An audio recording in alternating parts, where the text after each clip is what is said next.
Happy Saturday, everybody. I hope everybody's enjoying their weekend. As I promised, I wanted to kind of give you guys a little overview of how I meal plan. Backstory, when I decided to really dive into my nutrition and my health and my fitness, one of the main things that I really struggled with was what to eat. How much of it to eat.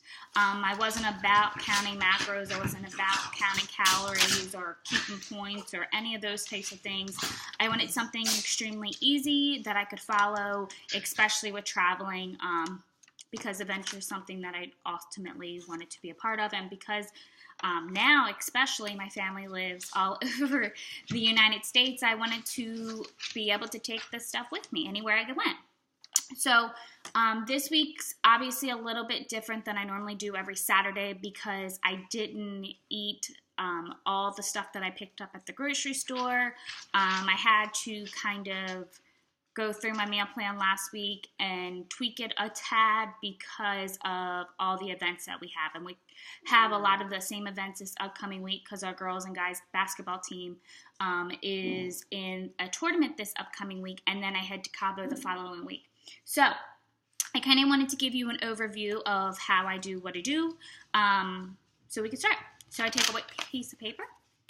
Don't mind the highlights. Tyson.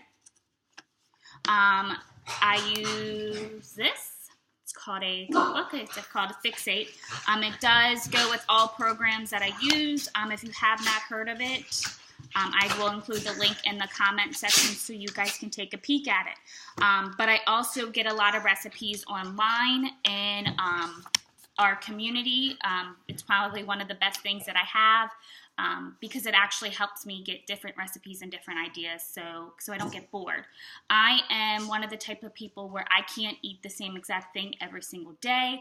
I get tired of that, and that would completely throw me off track, to be completely honest, as well as I love trying different recipes. My taste buds have changed drastically in a year and a half since I've been on my journey, and I don't know why, but they have, and I've adapted to a lot of things.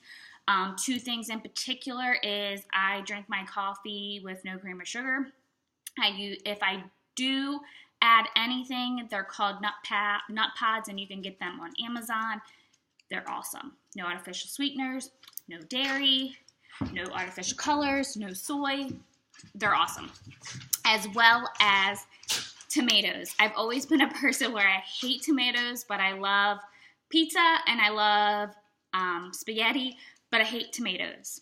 Go figure, don't know why, but I hate tomatoes. I actually eat tomatoes all the time. I eat them on my salad. I eat them on my burgers. Weird, but I do. So what I do is I get a white piece of paper or a notebook or what have you. I write Monday, Tuesday, Wednesday, Thursday, Friday. I normally do a 5-day span so I can make sure I'm planned for the week. And then on the weekend, I kind of eat leftovers because it's just easier, or we go out to dinner. And restaurant meals actually are a little bit easier because I don't have to cook it. And most restaurants around town, or when we go out of town, I kind of tell them what I want in my meal. Most of the time when we go to the club, they give me exactly what I want and cook what I want, just because they provide awesome customer service, and they're really big on that.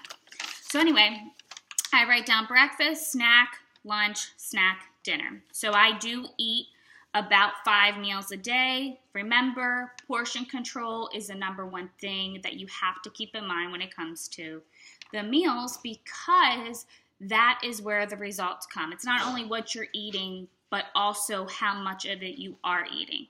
And that is the main thing that I've learned throughout this whole journey is portion controls. I don't count calories. I don't count any of that stuff. I use containers in my meals, and it's worked for me. In the morning, I do drink a shake, which you guys have seen. It's Superfoods. I add every single meal that I eat has veggies in it, and every single meal besides one will have protein in it. That will be different for everybody. What I eat is extremely different as far as how many of what my other half eats, because I make his meals for him as well, because it makes it easier for me to stay on track and to keep myself accountable, because the other person in my household is eating the same things with me. It wasn't always like that, but it's like that now.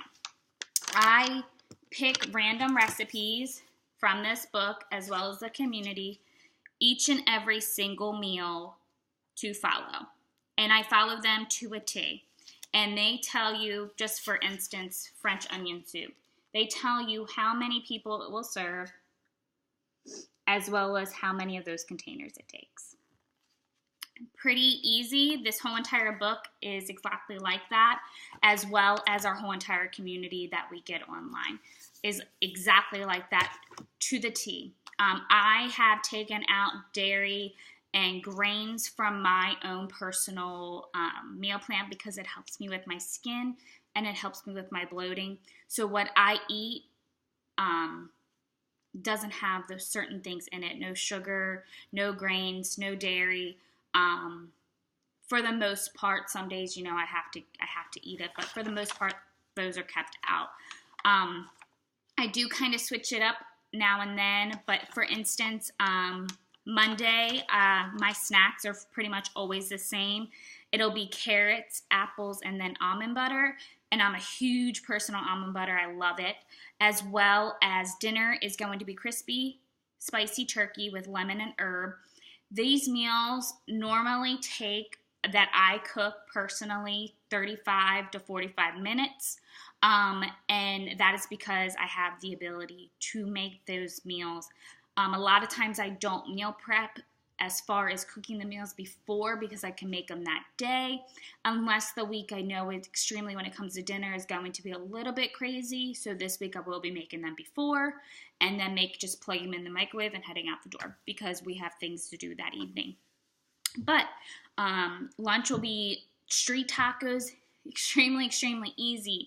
Cook the chicken, add lettuce, add tomatoes, add onions, add peppers, sprinkle a little lemon juice over it, and off you go. That's a lunch. And that meal can serve as many. I think it's up to 4. I eat 1 taco because that's what my portion control tells me to eat. Extremely, extremely easy. It's a little bit more difficult to show you in a video without kind of doing it live, but I couldn't do it live because I didn't think my dogs would actually behave, but they are today. Go figure. A lot of these foods calls for leftovers. I don't throw leftovers away anymore. I wanted to save money at the grocery store.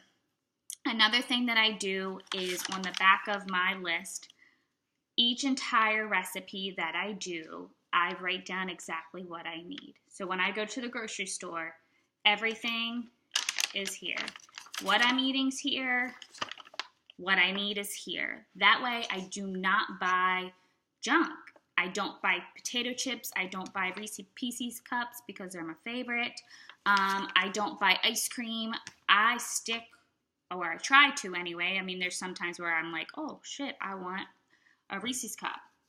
And I eat it because I want it. And I think that works best for me. I know a lot of people do things a lot differently, but this works best for me. I'm also going to put in the comments a copy of this meal plan. That way you guys can kind of get an idea of exactly what it is I'll be eating. But this meal plan was very easy for me because I'm eating the same thing I ate last week because I have so much leftovers. When you go, this past week I went to Costco to get my meat and my chicken, just because it was a lot easier and I could buy in bulk. So I have a whole freezer full of proteins that I need to eat before I go to my local market here and get more meat for the weekend. But I wanted to kind of give you an idea of what I'll be eating this upcoming week. If you do have questions about the recipes, let me know. If you have questions about what I drink for my morning, let me know. If you have questions about portion sizes, because that was my main thing that I had my own issues with, was how much of something to eat. please reach out. You have the ability. I know some people might not know me directly, but that's okay because I didn't know my coach either. And without her help, I wouldn't have the results that I have today. And that's reality. It might be a little bit uncomfortable to do so, especially because you don't know that person. But don't forget that there's a lot of us in that boat. I'm specifically one of those people who didn't know her coach, but I ended up forming a relationship with her on Instagram. So the power of social media, I truly, truly do believe it, because it's made my life a much happier life, because I found something that works for me. I hope everybody has a great Saturday. Please put in the comment section if you do have any comments or want to know some recipes. I'll be more than happy to share with you. Have a great weekend.